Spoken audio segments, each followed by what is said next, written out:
Hi friends, എല്ലാവരും എന്നാ പറയുന്നു? അപ്പോൾ ഞാനിന്ന് പ്രിപ്പയർ ചെയ്യാൻ പോകുന്നത് ഒരു എഗ് ഫ്രൈഡ് റൈസ് ആണ്. നമ്മൾ ഈ റെസ്റ്റോറൻറ്റിലൊക്കെ പോകുമ്പോൾ കഴിക്കുന്ന എഗ് ഫ്രൈഡ് റൈസ് ഇല്ലയോ, ഒരു സ്പെഷ്യൽ ഒരു മണമൊക്കെ ഉള്ള ആ സെയിം ടേസ്റ്റിലുമാണ് ഞാൻ ഉണ്ടാക്കിയിരിക്കുന്നത്. ഞാൻ ഈ ഫ്രൈഡ് റൈസ് ഉണ്ടാക്കാൻ വേണ്ടിയിട്ട് ഒലിവ് ഓയിലാണ് എടുത്തിരിക്കുന്നത്. ആദ്യം ഒരു പാനിലേക്ക് കുറച്ച് ഓയിൽ ഒഴിച്ചതിന് ശേഷം എഗ്ഗ് ഒന്ന് സ്ക്രാമ്പിൾ ചെയ്തെടുക്കണേ. ഞാൻ എഗ്ഗിൻ്റെ അകത്ത് ഓൾറെഡി സോൾട്ട് ആഡ് ഓൺ ചെയ്തിട്ടുണ്ട്. ഫ്ലെയിം ഒന്ന് കൂട്ടി വെച്ചിട്ട് വേണം എഗ്ഗ് ഫ്രൈ ചെയ്തെടുക്കാനേ.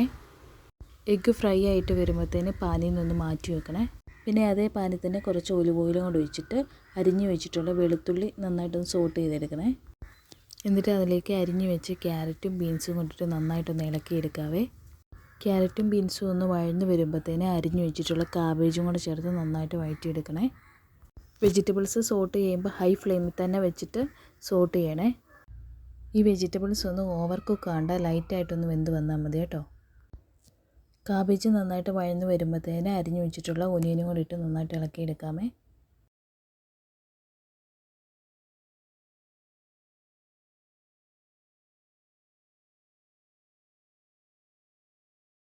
വെജിറ്റബിൾസിന് ആവശ്യമായിട്ടുള്ള ഒരു 1/4 ടീസ്പൂൺ ഉപ്പ് ഞാനിവിടെ ചേർക്കുന്നുണ്ട്. ഉപ്പ് ചേർത്തതിന് ശേഷം നന്നായിട്ട് വഴറ്റിയെടുക്കണേ. വെജിറ്റബിൾസ് ലൈറ്റായിട്ടൊന്ന് വെന്ത് വരുമ്പോഴത്തേന് വേവിച്ച് വെച്ചിട്ടുള്ള റൈസ് ഇതിൻ്റെ കൂട്ടത്തിൽ ആഡ് ചെയ്യാവേ. പിന്നെ 1 സ്പൂണ് ഡാർക്ക് സോയാ സോസ് ഞാൻ ഇതിൻ്റെ കൂട്ടത്തിൽ ആഡ് ഓൺ ചെയ്യുന്നുണ്ട്. പിന്നെ 1 സ്പൂണ് ടൊമാറ്റോ സോസും കൂടെ ഒഴിക്കുന്നുണ്ട്. നല്ലൊരു ടേസ്റ്റ് കിട്ടാൻ വേണ്ടിയിട്ട് 1 സ്പൂൺ വിനാഗിരിയും കൂടി ഇതിൻ്റെ അകത്ത് ഒഴിക്കുന്നുണ്ട്. മധുരവും പുളിയും എരിവും എല്ലാം ഒന്ന് ബാലൻസ് ചെയ്യാൻ വേണ്ടിയിട്ട് ഒരു 1/2 സ്പൂണ് പഞ്ചസാരയും കൂടെ ചേർക്കാമേ.